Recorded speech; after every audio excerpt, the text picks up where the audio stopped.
네, 반갑습니다. 고번입니다. 오늘은 뉴욕 증시 분석 드리도록 하고요. 영상 편하게 시청하시는 시간 되었으면 좋겠습니다.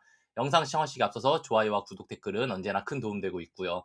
예, 전날 비트코인 같은 경우가 90K를 돌파하면서 상승이 이루어졌고요. 이더리움 같은 경우도 3.1K를 돌파하면서 좋은 상승세, ETH 기준으로도 10% 이상의 강한 상승, 자, 코닐 기준에서도 9% 이상의 강한 상승, 그리고 뭐 나비타스 17%, 엑스엑스엘 12%, 그리고 코어이브 10%, 뉴스케일 파워 15%등 반도체 종목들로도 정말 강한 수급들이 들어왔습니다. 자, 이것은 제가 전날에도 말씀드렸지만 1월 초는 강한 상승이 출현할 가능성이 높고, 특히 오라클을 중심으로 AI 버블이 해소가 되고 있기 때문에 뭐 나피타스, 코어이브 등 오라클로 수급이 돌면서 반도체 AI 관련주들이 상승이 좋을 것이다라고 말씀을 드렸던 부분이기 때문에, 자, 좋은 상승을 이루어지고 있다. 예상된 상승이 1월 초에 진행되고 있다라고 좀 생각하고 있습니다. 자, 그렇기 때문에 12월 31일에도 멤버십 통해서 말씀드렸지만, 자, 우리가 1월 초 상승이 높아지고 있기 때문에 11월, 12월 내내 횡보했던 종목들의 기술적 반등이 나올 거니까 걱정하지 말자라고 말씀드렸고요. 당시 비트코인 88K 붙어 있을 때에도 100K 올라갈 거니까 걱정하지 말아라. 그리고 특히 반도체 종목과 코인 관련주들이 강하게 상승할 것으로 예상하니까 걱정하지 말자라고 말씀드렸습니다. 이후로 실제로 당시 비트마인 뭐 28불 때 매수 타점을 드리고, 뉴스케일 파워 역시도 뭐 15불 때, 16불 때 매수 타점, 뭐 이더리움, ETHU 같은 경우도 실제로 이더리움이 2.9K 정도 뭐 매수 타점이 나오는 등 여러 종목들을 실시간으로 다 매수 타점을 드리면서 크게 우려하지 않았던 증시였고요. 실제로 전날 여러 종목들이 강하게 상승이 진행됐던 구간이다라고 좀 말씀을 드리고 싶은 구간이기도 합니다.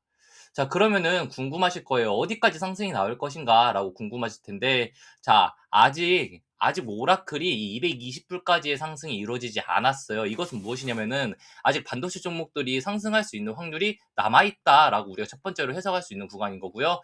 두 번째, 그리고 비트코인 역시도 지금 언제부터, 자, 이때 10월 9일, 10월 10일부터 시작됐던 하락줄 상단을 이제서야 돌파했어요. 그리고 단기적으로 보더라도 12월 10일부터 시작됐던 하락 추세 역시도 단기적으로 돌파한 상태이고요. 이렇다라는 것은 제가 영상마다 계속해서 말씀드리고 있는 비트코인 100K, 98K까지 갈 확률이 높아지고 있다라는 거죠. 지금 마지막으로 이렇게 U자 패턴을 그려서 위로 치고 올라가 준다면은 동일하게, 자, 컵앤핸들 패턴으로 올라갈 수 있다라고도 충분히 해석할 수 있기 때문에, 자, 우리가 비트코인이나 비트코인 관련주들은 꼭 매수를 해야 된다라고 말씀을 지속적으로 드리고 있는 부분이기도 합니다. 자, 비트마인 같은 경우도 전날 14% 이상 상승이 나오면서 좋은 흐름이 이루어지고 있기 때문에 아직 이런 종목들 더 간다라고 충분히 유추할 수 있어요. 자, 그러면은 아까 반도체 종목들이 좀 더 좋을 것이라고 말씀드렸는데, 그럼 어디까지 가냐라고 했을 때, 자, 이렇게 장대 양봉이 들어올 때 우리가 집중해야 되는 것이 무엇이냐? 거래량이에요. 자, 나비타스를 집중으로 보자면은, 나비타스가 언제부터? 대략 11월부터 이렇게 큰 거래량이 들어왔던 적이 없어요. 그렇기 때문에 거의 2달 만에, 뭐 1.5개월 만에 큰 거래량이 들어오면서 장대 양봉이 바뀌었기 때문에, 이것은 무엇을 뜻하냐? 직전에 이 구간과 동일해요. 즉, 바닥을 잡고 V자 반등이 나오기 바로 직전의 구간이 지금이랑 동일하다는 거죠. 그러면은 동일하게 반등이 나올 때 본인이 가지고 있는 직전에 돌파하지 못했던 이 고점 구간 10불까지는 무난하게 상승을 줄 가능성이 존재하고, 최소한 월요일 시장은 한 번 더 올라갈 가능성이 존재한다라는 거예요. 이것은 나비타스뿐만이 아니라 아까 영상 초반에 말씀드렸던 것처럼 오라클이 아직 한 번 더 상승이 나와줘야 되기 때문에, 이것은 AI 관련주, 반도체 관련주, 그리고 데이터 센터 관련주, 그리고 그거에 속한 뭐 원전 관련주들 모두 상승세가 아직 한 번 더 남았다라고 볼 수 있는 거죠. 네. 자, 엔비디아 궁금해 하실 것 같아요. 엔비디아는 어제 1%밖에 상승이 나오지 않았거든요. 자, 그럼에도 불구하고 엔비디아 지금 한 번 상승이 나온 다음에 여기서 뭐 하나 만들고 있죠? 하나의 횡보 만들고 있잖아요. 그리고 지금 볼리저 밴드가 위로 이렇게 상승으로 뻗어 나가고 있어요. 그리고 5일선, 10일선 올라타고 있고요. 그렇기 때문에 이 종목도 지금 구간에서 하나의 수렴을 만들고 난 다음에는 다시 위로 치고 올라가면서, 계속 말씀드리고 있는 건 뭐죠? 200불 간다라는 거예요. 엔비디아는 200불대에서 비중을 축소하더라도 일단 200불은 보내고 보자 이거예요. 엔비디아 200불 가니까 걱정하지 말자. 이 역시 오라클 발 이슈가 터지면은 어차피 올라간다라고 볼 수 있습니다. 자, 중소형 반도체 종목들 먼저 올라가고 나서 이후로 대형 반도체 종목들로 수급이 들어온다면은 자 직전에 이거 기억하실 거예요. 직전에 9월 중순부터 뭐 10월 중순까지 사실 엔비디아는 크게 재미가 없었다가 결국 중소형주 랠리 끝나고 나니까 엔비디아로 강하게 수급 들어왔던 것처럼 결국 중소형주 랠리 끝나고 나면은 엔비디아의 수급 강하게 들어오고 이 결국 엔비디아의 그 수급이 강하게 들어온다는 것은 무엇을 뜻하냐면은 결국 증시의 마지막 고점이랑도 같아요. 그때도 당시 엔비디아로 마지막으로 수급이 강하게 들어온 다음에 엔비디아가 무너질 때 결국 증시 같이 무너지고 중소형주 같이 무너지면서 와장창 증시가 폭락했던 것처럼 그리고 이 패턴은 과거에 우리가 2월 달에도 동일하게 엔비디아가 마지막으로 수급을 빨아먹은 다음에 이후로 엔비디아가 무너질 때 어떻게 됐나요? 모든 종목들이 다 같이 무너졌죠. 이것을 우리가 마지막으로 그렇게 보자면은 결국 마지막으로 수급이 들어오는 거는 엔비디아를 포함한 대형주 빅테크고 빅테크로 결국 수급이 마지막으로 들어온 다음에 빅테크의 추세가 무너진다면은 이것은 끝나는 랠리구나라고 볼 수 있어요. 그러면은 자 빅테크가 빅테크의 고점을 어떻게 유추할 수 있냐라고 하면은 첫 번째 자 캔들이 볼린저 밴드 상단을 닿았냐 이걸 첫 번째로 보셔야 돼요. 대부분 조정은 어디서 출현했냐?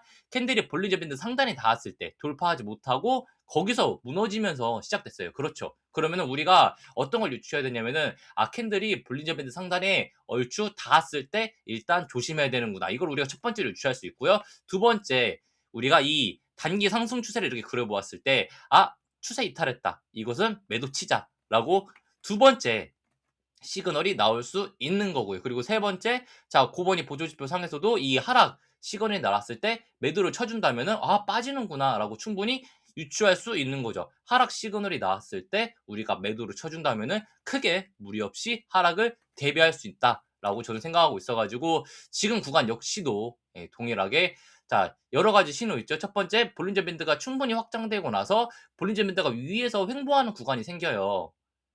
그럴 때 이렇게 브론즈 밴드가 위에서 횡보하는 구간에서 우리가 비중 축소하고 두 번째 추세 이탈할 때 비중 한번 축소하고 세 번째 고번이 보조 지표에서 하락 지표가 출현해 준다면은 그때 한 번 더 매도 타점을 잡아준다면 우리가 이 하락을 충분히 피할 수 있다라고 말씀드리고 싶고요. 그럼 당연히 이때는 어떤 포지션을 가져가야 된다? 인버스 포지션을 가져가면 되는 거예요. 네, 그렇기 때문에 저는 지금 이 반등하는 증시 너무 기분 좋고요. 반대로 어느 정도 올라왔을 때 어디서 매도해야 되는지, 그리고 어디서 인버스를 구축해야 되는지, 그리고 어디까지 빠져서 우리가 수익을 내고 레버리지를 다시 강하게 잡을 수 있는지 26년도 상반기 계획이 다 나와 있는 사람이기 때문에 걱정하지 않는다. 우려하지 않는다라고 생각하고 있습니다. 실제로 26년도 1월 초 상승이 출현하면서 어떤 섹터들이, 어떤 종목들이 먼저 강하게 치고 올라갈 것인지 이미 시나리오에 있었고 이 시나리오대로 증시가 움직이고 있다라고 생각해 주시면 될 것 같아요. 어렵지 않은 증시대로 26년 상반기 아마 제가 예상한 흐름대로 움직일 것이다라고 생각하고 있습니다. 자, 그렇다면은 테슬라 보유자분들은 조금 답답하실 수 있어요. 아니, 반도체 종목들이 이렇게 움직이고 있는데 우리 테슬라만 마이너스 2.5% 빠지고 있어. 이거 어떡해? 라고 하실 수 있는데 제가 지속적으로 말씀드리지만 크게 걱정하지 않으셔도 된다.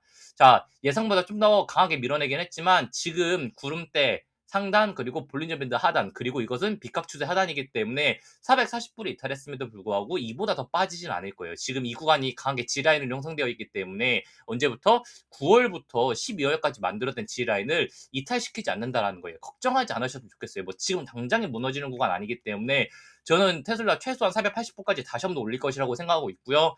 그리고 우리가 굳이 테슬라뿐만이 아니라 뭐 양자 섹터들도 동일하지만 강하게 치고 올라오지 못했다고 해서 아쉽다가 아니라 결국 순환매예요. 아까 뭐 엔비디아 말씀드릴 때 뭐 말씀드렸죠? 결국 중소형 반도체주들이 먼저 올라가고 나면은 결국 마지막에 엔비디아 대형주로 수급이 몰릴 것이다. 결국 순환매가 나올 것이다라고 말씀드렸죠. 이것은 자 중소형주 상승 랠리 다음에 중간에 테슬라나 아니면은 자 반도체 종목이 아니었던 중소형주들로 즉 반도체 중소형주로 수급이 몰리고 그 다음에 양재 섹터나 일반 중소형주로 수급이 몰린 다음에 그 다음 마지막으로 대형주로 수급이 몰리는 거예요. 그렇기 때문에 이 중간이 아직 오지 않았거든요. 이제 수급이 들어오고 있는 구간이기 때문에 걱정하지 말자. 어차피 순환매 시장에서 테슬라든 아이온큐든 뭐든 한번 주고 난 다음에 마지막으로 엔비디아 같은 빅테크로 수급이 몰리고 끝난다. 이 점 기억하시면 될 것 같아요. 그렇기 때문에 지금 하나 걱정하지 않는다. 테슬라 480불 이상 500불 다시 한 번 더 찔러줄 거니까 걱정하지 말아라. 그리고 지금 구간 사실 월요일 시장에서 지지 받아주면은 430불부터 해서 지금 매수타점 나와요. 이미 인도량 나왔고 25년도 많이 못 팔았다는 거 우려감에 떨어졌어요. 지금 강하게 매도수 나왔고요. 이거 이미 악재 선반영했다라고 말씀드리고 있죠. 저는 테슬라 악재라고 보지 않습니다. 이거 어차피 26년도 1월 달에 맞아야 되는 매 미리 맞았어요. 어차피 내년 1월, 2월 사이에 실적 발표 나올 때 내년이 아니죠. 올해죠. 네. 이제 1월 말, 2월 말 이때쯤 또 실적 발표가 나올 건데 이때 맞아야 되는 매 지금 미리 맞은 거예요. 테슬라 입장에서는. 그러니까 테슬라 이때 막 500 지금 500불, 530불 갔다가 결국 25년도 4분기 실적 발표 나올 때 확 무너지는 것보다 예? 지금 소폭 무너지고 나서 G라인 받고 나중에 올라갈 때 이때 테슬라 25년 4분기 25년도 뭐야 많이 못 팔았대라는 악재가 나와도 그거 이미 12월 달 1월 달에 나온 악재잖아. 그걸로 뭘 또 밀어. 이렇게 시장에 나올 수 있다는 거죠. 이미 시장이 이미 나온 악재로 고점 대비해서 13%를 밀었는데 이 뒤에 1월 달, 2월 달 실적 발표 나올 때 또 밀겠냐고요. 못 밀어요. 어차피 앞에서 밀어냈기 때문에 선반영된 악재라는 거예요. 그렇기 때문에 테슬라 우려하지 말아라라고 말씀드리고 싶습니다. 자, 관련해서 반도체 종목들 조금 더 분석을 드리자면은 뭐 포웨이 테크놀로지 같은 경우도 전날 13%대 강한 상승이 이루어졌기 때문에 사실 좀 크게 걱정하지 않고 자 포웨이 테크놀로지도 하루 더 상승을 좀 더 보려고 하고 있습니다. 포웨이 테크놀로지의 목표가는 단기적으로는 8불까지는 좀 열어놓을 수 있기 때문에 자 포웨이 테크놀로지들 가지고 계신 분들은 8불까지는 홀딩하신다라고 보시면 되고요. 이 종목 6.3불 이탈하기 전까지는 홀딩한다라고 가져가시면은 될 것 같아요. 네. 자, 추가적으로 코어이브 같은 경우가 전날 좀 강하게 상승이 나왔죠. 자, 코어이브는 지금 구간에서 바닥 하나, 둘, 셋, 넷, 다섯 하고 지금 바닥 하나, 둘, 셋 자꾸 치고 올라가는 구간이에요. 그러니까 마지막 구간이라는 거죠. 하나, 둘, 셋으로 치고 올라가면서 100불 목표가 줄 거니까 코어이브 꼭 기억하시면서 100불 가져가시면 될 거예요. 코어이브 100불은 정말 거의 확정적으로 열려 있다라고 강하게 외칠 수 있어요. 걱정하지 않으셨으면 좋겠어요. 네. 추가적으로 뉴스케일 파워입니다. 자, 뉴스케일 파워 같은 경우는 지금 이 하락세경 패턴 종결되면서 또 추가적으로 1, 2, 3, 4, 5파동으로 종결되는 하락 종결 패턴. 뭐 사실 A, B, C, D이겠죠. 네. 이런 하락 종결 파동이 마무리된 다음에 강한 장대 양봉 들어오면서 거래량이 유입되었기 때문에 걱정하지 않아요. 이 종목도 단기적으로는 전 22불까지 상승할 것으로 보고 있습니다.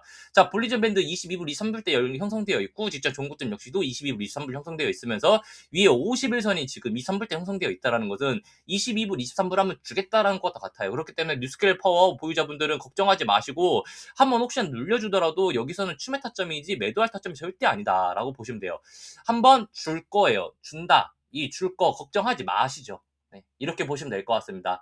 자, 추가적으로 저는 사이퍼 마이닝 같은 경우들도 더 갈 거라고 보고 있거든요. 무슨 소리냐면은 결국 코인 관련주들도 한번 더 치고 올라갈 거예요. 자, 암호화폐 최고 관련주이기도 한데 자, 똑같이 추가적으로 데이터 센터도 사이퍼 마이닝 같은 경우가 하고 있기 때문에 같이 수급이 즉 섹터가 두 개의 호재를 가지고 있기 때문에 같이도 올라갈 가능성이 높다라는 거예요. 지금 마지막 삼각 수렴 구간에서 사이퍼 마이닝 위로 치고 올라갈 자리만 남아 있거든요. 그렇다는 것은 16불 지금 한 번 더 16.5불 정도 될 것 같은데 16.5불 돌파 한 번 더 해주면은 이후로 21불, 22불 목표가 열려 있다라는 거예요. 자, 사이퍼 마이닝이랑 차트 똑같이 움직이고 있는 종목은 아이렌이 있어요. 자, 아이렌이 최근은 조금 다르지만 직전에 상승이 나왔던 구간 그리고 고점 형성했고 밀렸던 구간까지는 사이퍼 마이닝이랑 패턴이 동일하기 때문에 결국 사이퍼 마이닝이 치고 올라가면은 아이렌도 치고 올라간다는 거예요. 아이렌 지금 구름대 하단 진입했고 하락주 상단 돌파한 상태이거든요. 비각주 상단 마지막으로 지금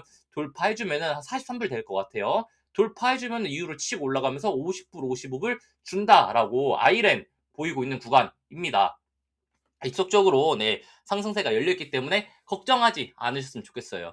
그리고 아까 비트마인에 대해서 한번 말씀드렸지만 자 비트마인 역시도 지금 마지막 이 하락 쇠기형 상단 돌파하면서 위로 치고 올라가고 있는 구간이기 때문에 자 지금 몇 불? 저는 최소 35불에서 최대 44불까지 상승을 열어놓고 볼 건데 아직 비트코인 이제서야 90불 이제서야 90K 돌파했는데 이 종목이 벌써 31불까지 올라왔다? 그러면은 이 종목은 대략 우리가 비트코인이 실제로 제가 얘기하고 있는 98K 정도까지 올라가고 이더리움이 3.6K까지 올라간다면은 이 종목도 무난하게 44불까지 올라갈 수 있겠구나라고 유추할 수 있어요. 그렇기 때문에 비트마인 보유자분들 걱정하지 마시면서 44불까지는 보시면 될 것 같은데 1차 목표가 35불, 2차 목표가 44불 이렇게 예로 놓는다라고 생각하시면 될 것 같습니다.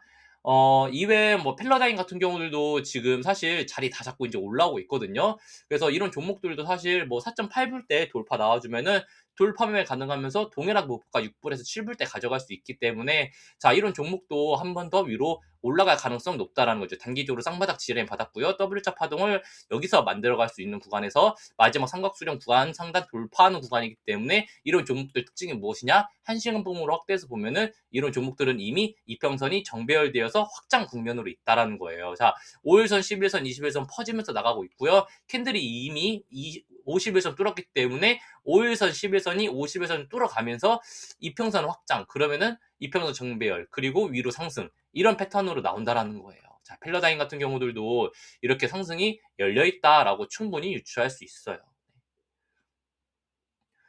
자, 우리가 아이온큐 같은 경우도 좀 좋아하죠. 네. 아이온큐 같은 경우도 전날 아랫골이 길게 남기고 끝났기 때문에 사실 종정은 끝났다라고 볼 수 있고요. 자, 직전 영상에서도 말씀드렸지만 어떤 게 있나요? 자, 비트코인과 중소형주는 지금 커플링이 되어 있다고 말씀드렸어요. 네, 이렇다라는 것은 결국 비트코인이 상승하고 네, 뭐 이더리움의 상승이 나오면은 결국 아이온큐를 포함해서 여러 종목들 역시 상승이 나온다라는 거예요. 그래서 양자 섹터 보유자분들 걱정하지 마시고 55불, 60불 아이온큐 올라간다라고 보시면 될 것 같아요. 지금 추가 매수 타점 나와요. 이거는 리게티 컴퓨팅도 동일하고요. 자, 리게티 컴퓨팅 차트가 더 좋죠. 지금 자, 지란 22불 이탈하지 않고 지지받았고 반등 나오기 때문에 리게티 컴퓨팅 목표가 지금 얼마? 28불에서 32불 이 구간 한 번 더 찍어주고 올려준다라는 거예요. 걱정하지 말자, 걱정하지 말자 말씀드리고 싶고요.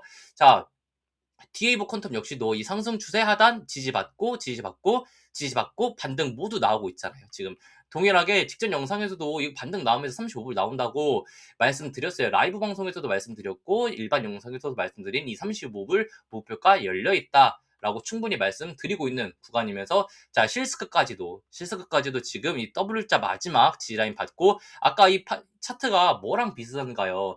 대부분 아까 뭐 펠러다인이랑도 차트가 좀 W차 파동 그려져 있는 거 비슷하죠. 말씀드리지만 섹터가 다르지만 차트가 동일하다는 것은 동일한 시기에 동일하게 상승이 나온다. 그렇기 때문에 아까 말씀드렸던 거 무엇? 아 뭐야 지금 반도체 종목들 뭐 15% 20%씩 날아가고 있는데 아이온큐 같은 경우 별로 뭐 상승을 못했어 아쉬워 이렇게 생각하지 말자는 거예요. 결국 차트가 괜찮으면은 결국 비슷하게 다 같이 올라간다. 이 점 기억해 주시면 될 것 같아요. 네. 그렇기 때문에 자 실스크 같은 경우도 위로 치고 올라가면서 5불 확정된 상승이 죄송합니다. 말이 꼬이네요. 확정된 상승으로 네, 진입하고 있다라고 볼 수 있어서 걱정하지 않으셨으면 좋겠어요. 네. 전반적으로 1월 초에는 좀 강한 상승들이 조금 더 이루어질 겁니다. 그래서 자, 메타 같은 경우도 지속적으로 말씀드리지만 메타가 결국 엔비디아 200불 올라간 이 시기에 메타도 결국 마지막으로 한 번 더 줄 거예요. 이 고점을. 그래서 메타 보유자분들 너무 우려하지 않으면서 결국 한 번 더 올려주는구나라는 거 기대하고 계시면 될 것 같고요. 자, 마지막 뭐 코닐이나 스트래티지 정도 보고 마무리 짓는다면은 자 코인베이스 같은 경우도 지금 마지막 이 하락 쐐기형 상단 돌파 나오면서 지금 치고 올라가고 있는 구간이고 자 이것은 스트래티지 역시도 마지막으로 이 삼각수렴 구간 돌파하면서 위로 치고 올라가고 있는 구간 이것은 아까 뭐랑 차트가 동일하죠? 뉴스케일 파워랑 차트가 똑같죠. 네 당연히 자 섹터가 다른데도 차트가 똑같구나라고 보자면은 자 코닐 역시도 지금 구간에서 이제 뭐 16불, 16.5불 모두 돌파매 가능하면서 최소 이 종목 한 23불, 25불까지 열려 있다라는 거예요. 비트코인 98K까지 올라간다라고 하면은 아직이에요, 아직. 아직 더 올라간다라는 거죠. 이것은 MSTU 기준에서도 지금 뭐 8.8불까지 눌려서 너무 많이 눌린 거 아니야라고 하지만 이게 이제서야 하락 종결이 끝났다라면은 위로 올라간다라는 거예요. 이거 목표가 15불 지속적으로 동일하게 언급 드리고 있어요. 비트코인이 결국 90K를 돌파하는 게 되게 오랜만이거든요.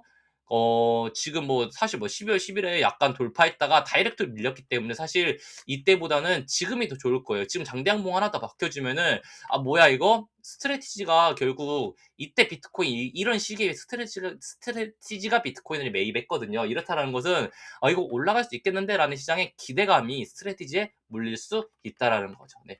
전반적으로 네, 증시의 좀 상승률을 좀 여러 가지를 안내 드렸는데 지속적으로 말씀드리지만 결국